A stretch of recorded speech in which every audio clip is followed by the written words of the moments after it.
welcome, a very warm and joyful welcome to all of you who are companions and friends who've been traveling this journey with us for some time now, for some years.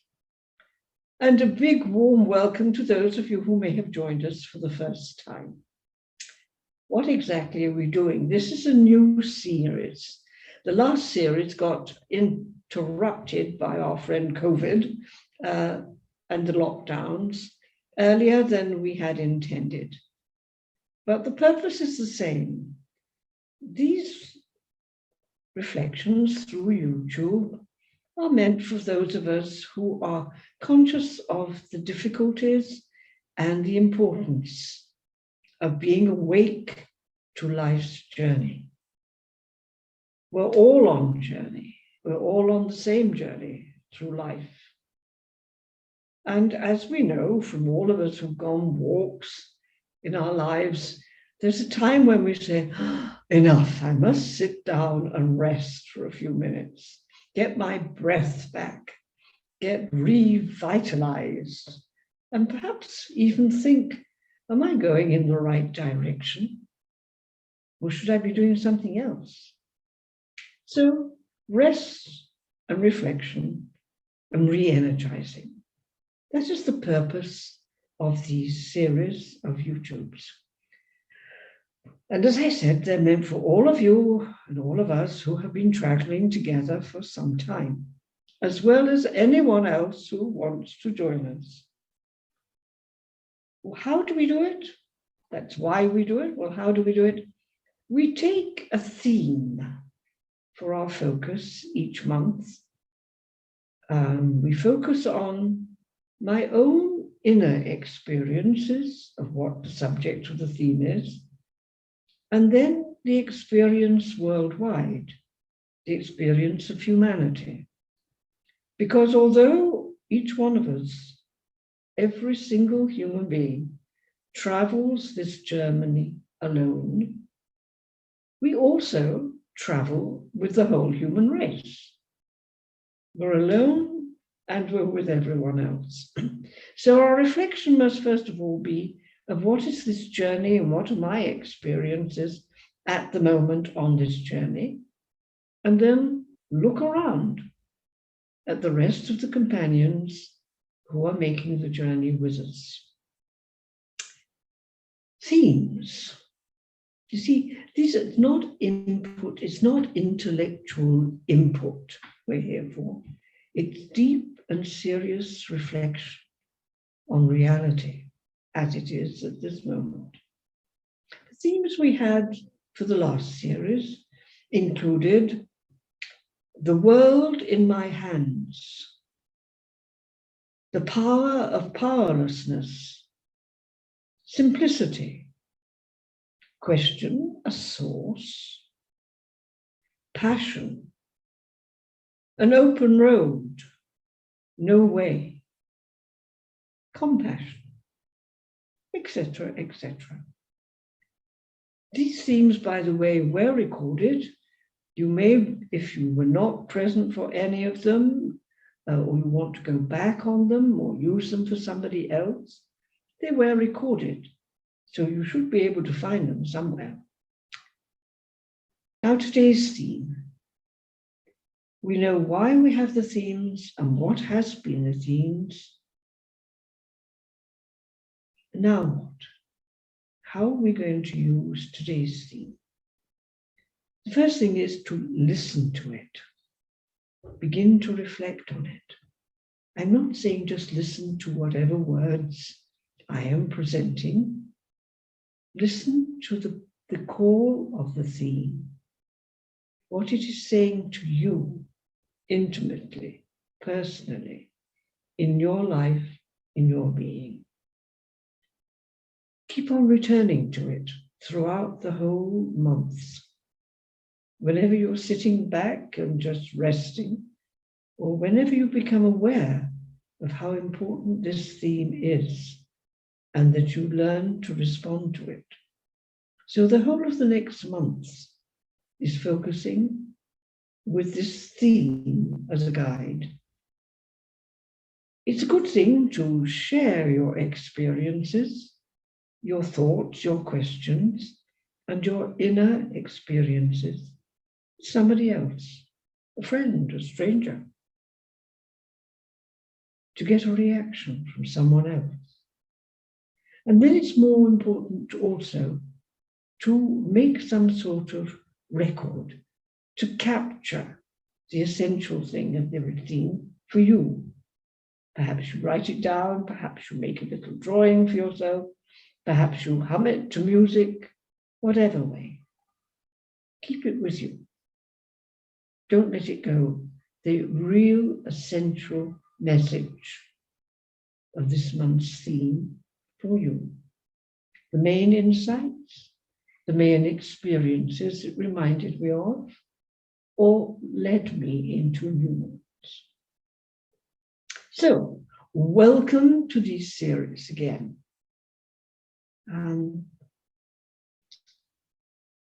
Shall we begin? If you've been living anywhere in the world at the moment recently, with access to popular newspapers, the press, world news, or television, you will have seen this over and over and over again.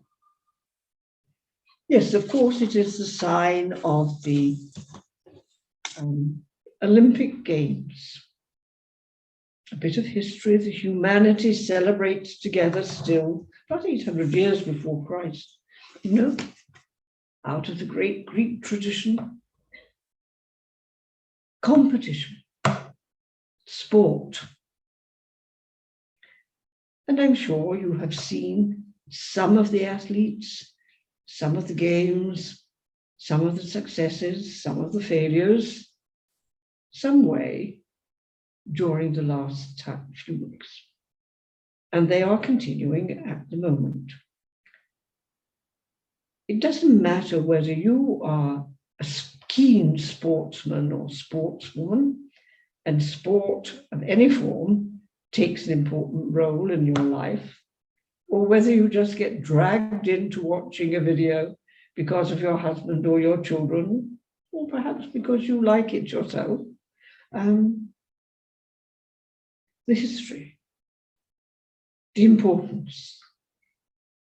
What is the importance of the Olympic Games now? Well, if you have been watching television broadcasts, you must have been impressed, even if you knew all about it, by the total range of nationalities, countries that were represented there together. Huge range. I suppose a little like me, you may have recognized that some of the athletes came from countries you may have heard of, but you certainly didn't know where they were on the globe, and you didn't know anything about their history.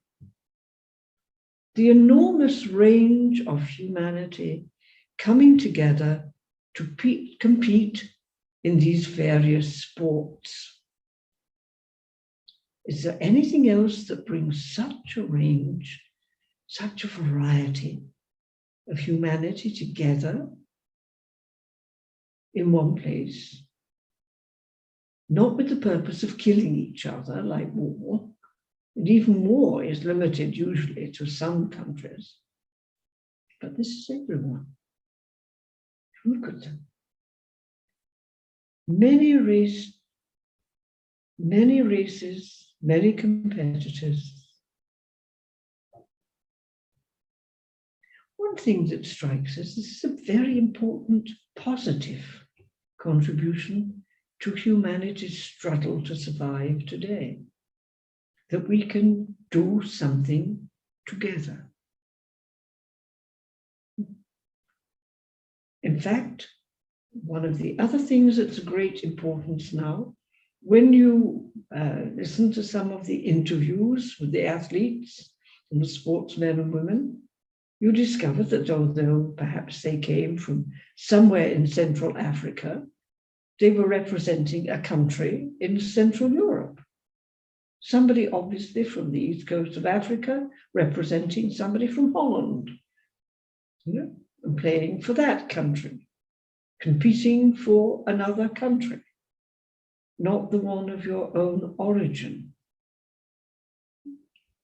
There's something there that puts the prizes. And is it a positive factor? The goal, of course, of the Olympic Games is this.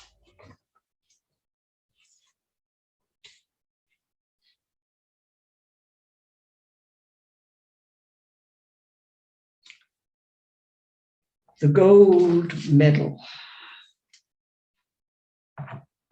The aim to know that everybody admits that you are the best jumper, swimmer, rider, whatever, in the entire world. And all the other competitors from all the other countries are somehow inferior to you. You are number one. And we count the number of medals, top people that each country has. While the most positive aspect, perhaps, of the Olympics now, for today's world, is that it does bring such an enormous range of cultures, nationalities, races together in the same place for the same purpose. The unfortunate thing is that the purpose is competition, is to make sure that I'm the best and everybody else is inferior to me. And therefore, every country less important than mine or the one I'm representing. So, positive aspects and a very dangerous negative aspect.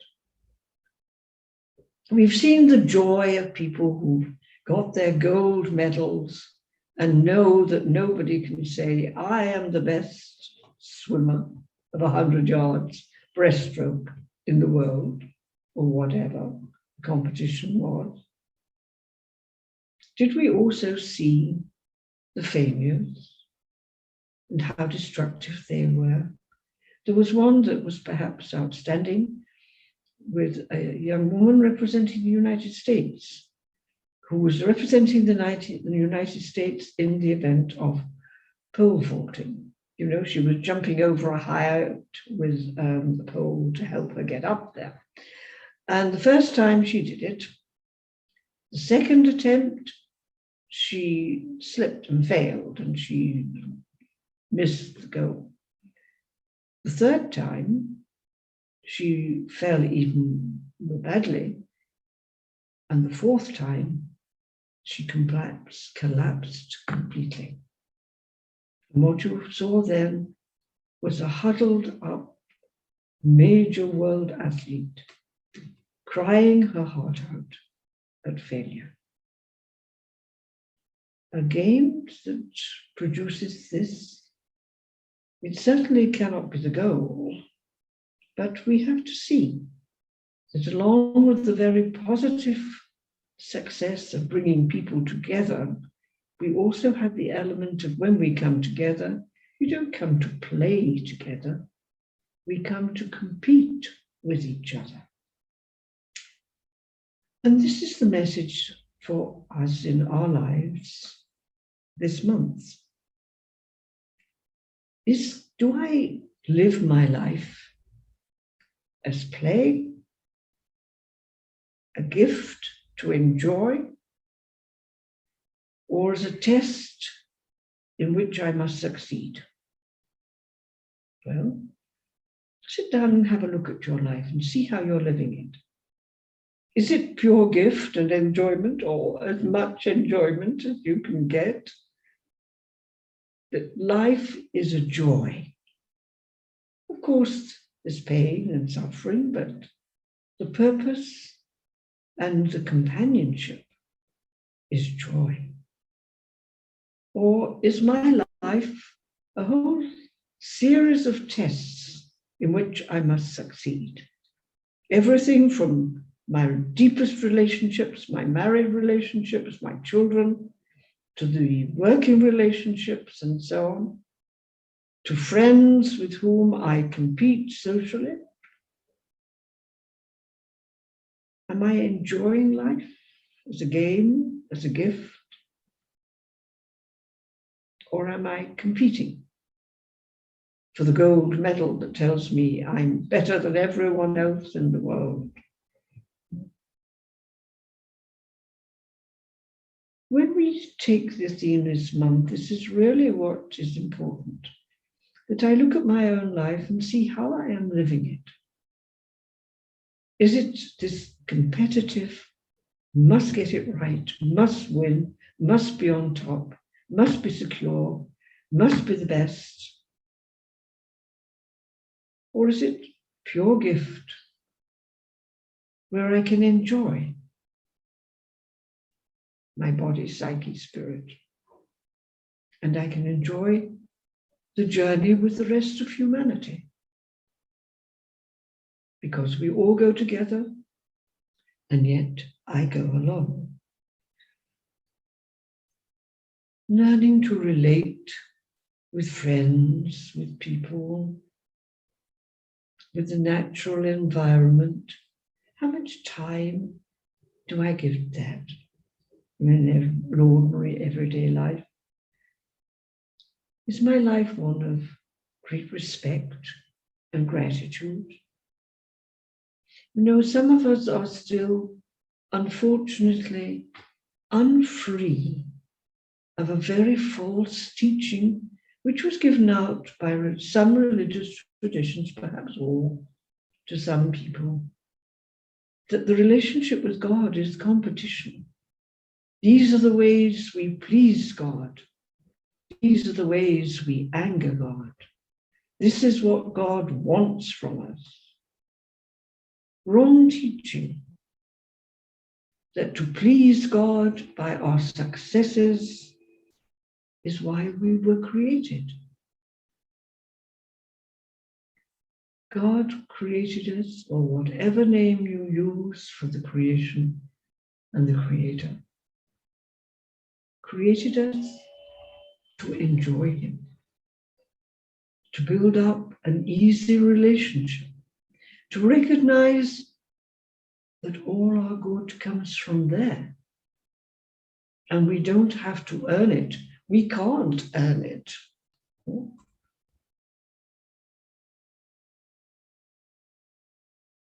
Do I usually say, now what do I do? Or do we say, now what are you doing? Or what are we doing? Or what are they doing to enjoy the relationship? You can't do that. The relationship is between me and the other.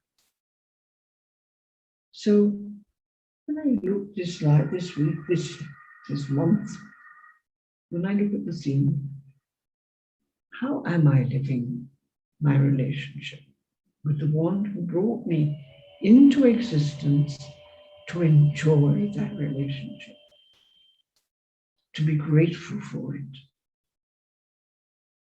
not to enter a competition so that I can become the gold medalist,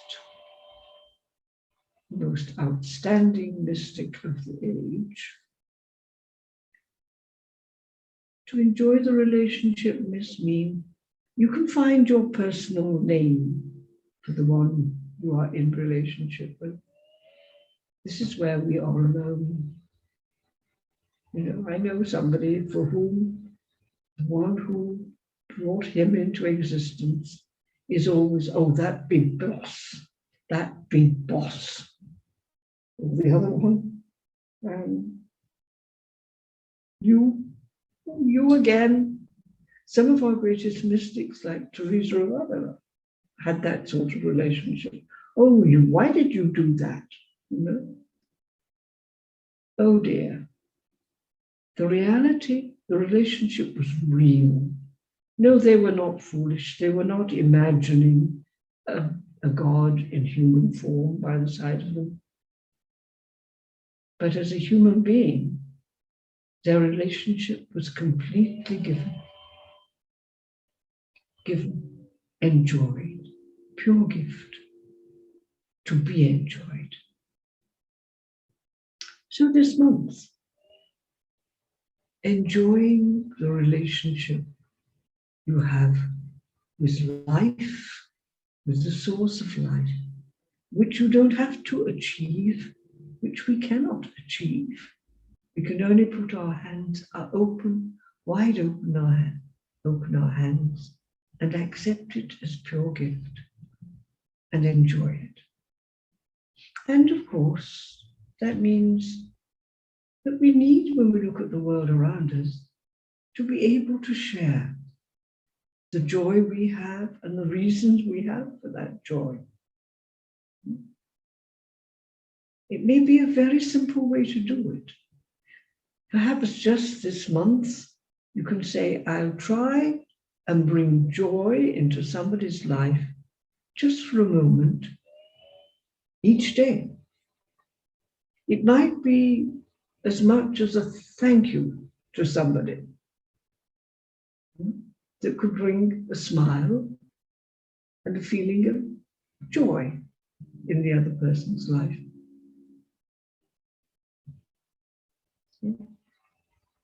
I know one person who had a tremendously active sense of humor, and he took it his practice at one time to make people laugh, not foolishly, but a laugh that came from the enjoyment of life, for gratitude, for the freedom from having to compete to get the top place in life. You know, you can say, I'm not competing at the office, I'm not trying to be the top boss. That's one example. But are you competing to try and be on top of life, or to enjoy and be grateful for life, to enjoy with gratitude and willingness to share? So that's the theme of this month. It has far-reaching consequences. And you know, it's really what our humanity needs at this moment, is to enjoy the gift of life. And that means putting all your life behind it and to share. Don't forget to share with other people during the month. You start by sharing this video if you like, so that you've got somebody else's words to start with, or any way you want. Don't be in competition with humanity and with life. Enjoy it, fulfill it, accept it. Have a wonderful month, and we'll meet again.